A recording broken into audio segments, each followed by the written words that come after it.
O STF, ele mesmo, o Supremo Tribunal Federal, julgou nos últimos dias uma ADPF, na verdade foram 3 ADPFs, tá? De 3 estados brasileiros, dentre eles o Maranhão. E na prática, isso acaba com o piso salarial do profissional da engenharia e arquitetura, pelo menos da forma que ele foi concebido. Vamos lá fazer aqui uma breve retrospectiva. A Lei 4.950-A de 1966 define o piso salarial de algumas profissões, dentre eles o engenheiro, o arquiteto, o médico veterinário, o químico, enfim, são várias profissões. Vou me deter aqui ao nosso público, engenheiros e arquitetos. Então, o que acontece? Essa lei ela fazia uma vinculação do piso salarial, ou seja, um mínimo que as empresas poderiam pagar para um profissional de engenharia e arquitetura quando contratado, né, dentro da CLT. E lá definia então que seriam 6 salários mínimos para uma jornada de 6 horas diárias e proporcionalmente caso essa carga horária aumentasse. Então, por exemplo, para uma carga horária de 8 horas, chegava a 8,5 salários mínimos, né? O piso salarial. O que acontece é que todo ano, quando o salário mínimo era reajustado, automaticamente esse piso ia subindo, tá? Daqui a pouco a gente vai falar um pouquinho sobre essa questão de mas as empresas não pagam, enfim, vamos já chegar lá. Mas então o que acontece? Muita gente questionava essa lei, tá? Devido a exatamente na Constituição Federal proibir a indexação com o salário mínimo. E quando se pensou nisso na Constituição, foi exatamente para prevenir um ciclo inflacionário. Porque uma vez que se vincula ao salário mínimo, todos os salários, por exemplo, aumentassem proporcionalmente, numa determinada situação de inflação, isso poderia provocar um ciclo inflacionário. Então, a Constituição vedou isso. Porém, o que acontece é que a lei nunca foi revogada, ela continuava valendo até então, apesar desses questionamentos. E esse foi um dos questionamentos feitos por esses 3 estados brasileiros acerca da inconstitucionalidade dessa vinculação. E o STF, então, decidiu que sim, com razão, não poderia haver essa indexação. Mas, ao mesmo tempo, o STF quis proteger a ideia original da Lei 4.950 de ter um piso. Então, qual foi a decisão? A decisão foi a seguinte, olha, vamos hoje colocar esse piso com base nos valores de salário mínimo atual, tá certo? Então, basta você multiplicar aí 6 salários mínimos para 6 horas diárias, multiplicado por 1.212, que é o salário mínimo vigente hoje, tá? E o que acontece é que, a partir de agora, não vai mais ser vinculado a esse salário mínimo. Ou seja, se ano que vem o salário mínimo for para 2.000, não importa. O piso continua sendo 6 salários mínimos em relação ao salário de hoje. Então, esse piso ele não será reajustado automaticamente.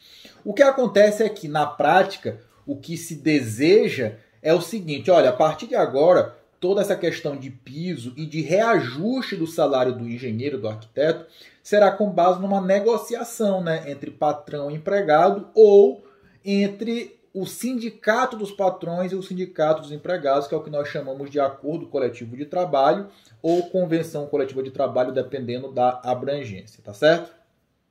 Agora, por que isso é ruim para nós? Porque a gente sabe que, como muita gente já comentou, e até por isso muita gente é contra esse piso salarial, as empresas não pagam, né? Muitas empresas não pagam esse valor. Então, o que acontece é que muito menos elas vão querer fazer o reajuste com base em outro índice, tá? Então, na verdade, é que a tendência com o passar dos anos é que o salário mínimo vá aumentando. Como não vai mais haver um reajuste automático do piso salarial do profissional de engenharia e arquitetura, esse piso salarial vai ficando cada vez mais defasado. Uma outra questão importante, que também foi decidido pelo próprio STF nesse mesmo julgamento, é algo que também já se questionava muito, que era a questão de se esse piso salarial abrangia os servidores públicos estatutários, né? Então também já havia decisões, né, isoladas nesse sentido, de que essa lei e esse piso salarial é apenas para quem for CLT, tá certo? Por quê? Porque os estatutários têm regime jurídico próprio.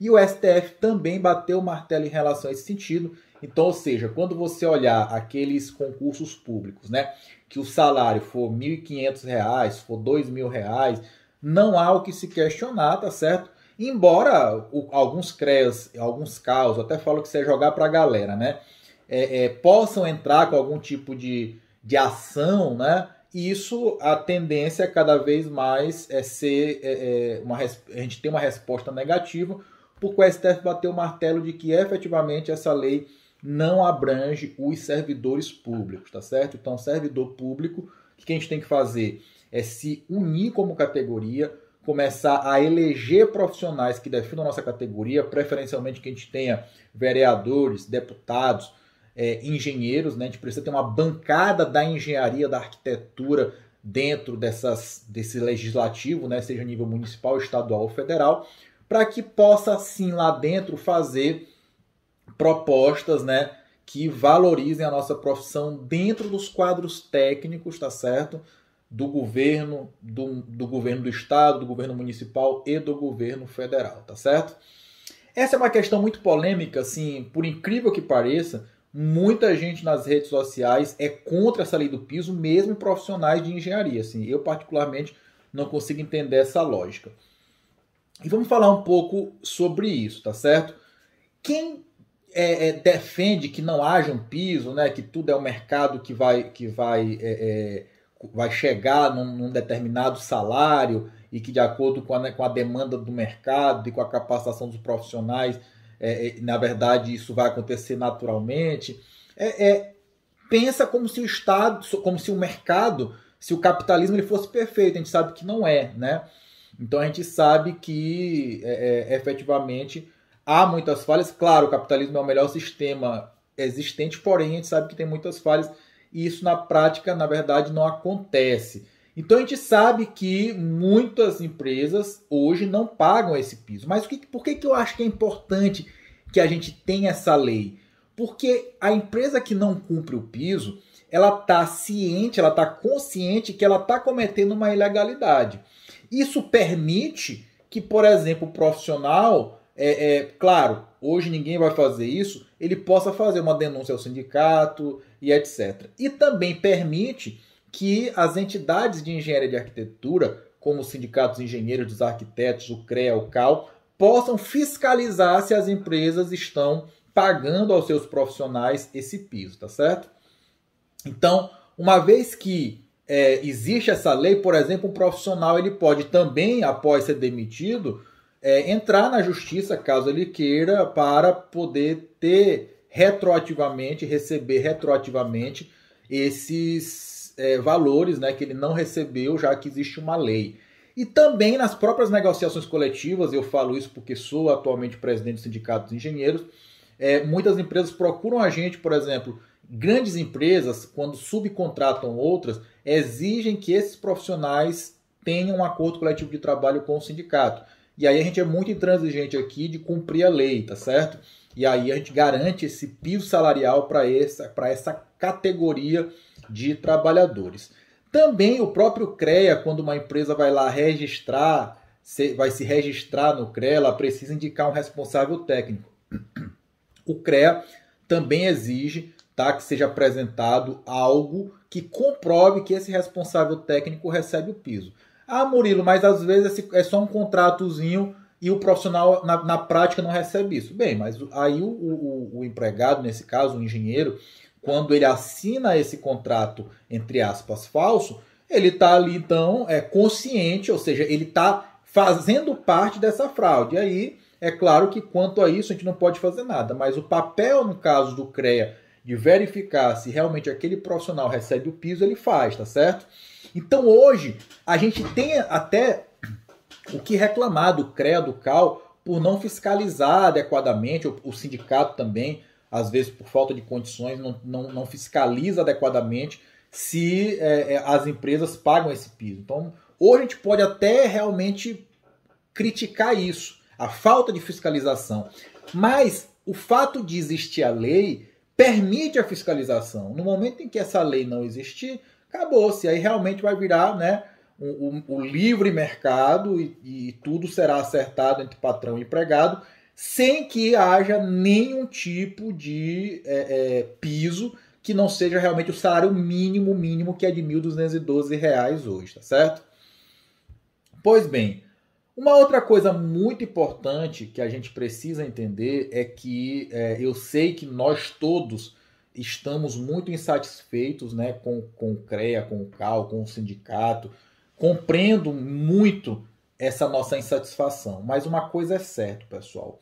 Eu digo que ruim com ele, pior sem ele, né? Por quê? Porque hoje em dia, quando acontece algum tipo de ameaça à nossa profissão e às nossas atribuições, tá? Pelo menos a gente tem quem culpar. Na verdade, a gente deve não apenas culpar, a gente deve exigir, participar para que esses órgãos nos representem. E isso acontece. Às vezes eu acho que falta também uma publicação, né? Uma transparência, uma divulgação melhor desse tipo de atitude. Então, por exemplo, várias situações recentes, o CONFEA, os sindicatos engenheiros foram e fizeram todo um esforço para proteger os nossos direitos. No próprio ano passado, um deputado já tentou acabar com a nossa lei do piso salarial e depois de muita movimentação dentro do Congresso Nacional, a gente conseguiu o apoio de vários deputados federais e conseguimos derrubar, tá certo? Então, esse projeto que acabava com o nosso piso. Porém, o que acontece é que para que o sindicato, o CREA, o CAL, eles possam ser mais atuantes, não é a gente reclamando pelo WhatsApp ou simplesmente só xingando que a gente vai resolver, pessoal. Entenda o seguinte, essas entidades, as pessoas que estão lá, elas estão doando o seu tempo, tá certo? Afinal de contas, os dirigentes do CREA, do sindicato do CAL, não recebem salário, estão doando o seu tempo para a nossa categoria. E aí o que acontece é que, para que isso seja melhor, a gente precisa participar mais. E eu sempre pergunto, quantas pessoas já estiveram presentes, já acompanharam uma plenária? Na plenária do CREA, do CAL, você pode se manifestar, você pode participar, tá certo? E até mesmo para votar. É uma vergonha quando a gente verifica quantos profissionais vão votar nas eleições. Então, pessoal, em eleições, mesmo dentro da nossa profissão, isso não deixa de ser uma política, né, no conselho profissional. E em política, quando a gente não participa, a gente deixa que os outros decidam por nós. Então é triste, mas a grande verdade é que, pela nossa falta de participação, pela nossa falta de união, as nossas entidades hoje, né, é muito fácil até alguém se eleger. Junta uma quantidade de pessoas ínfima que realmente vai no dia, volta e elege qualquer pessoa. Então a gente precisa começar a participar mais. Não só nas eleições, mas também se fazer ouvir, por exemplo, tá certo? Nas plenárias, a gente precisa participar. Se nós formos mais unidos, nós teremos mais deputados, vereadores que vão querer defender a nossa categoria. Por quê? Porque vão mostrar, olha, essa turma aí é unida, essa turma aí, quando é preciso de apoio para votar, a gente vai votar, né, nos deputados, vereadores que defendem a nossa categoria. Então, quanto mais unidos formos, mais respeitados nós seremos. Então, eu conclamo a todos vocês que se unam. Eu, particularmente, Murilo, todas as entidades de engenharia que eu posso, eu participo, tá?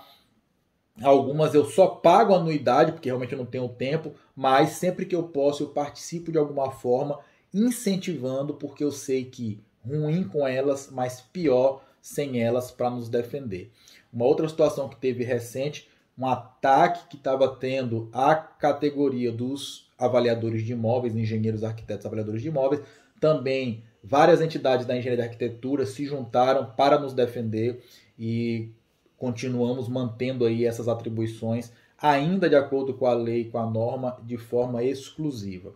Então, pessoal, resumidamente é isso. Um forte abraço e até a próxima.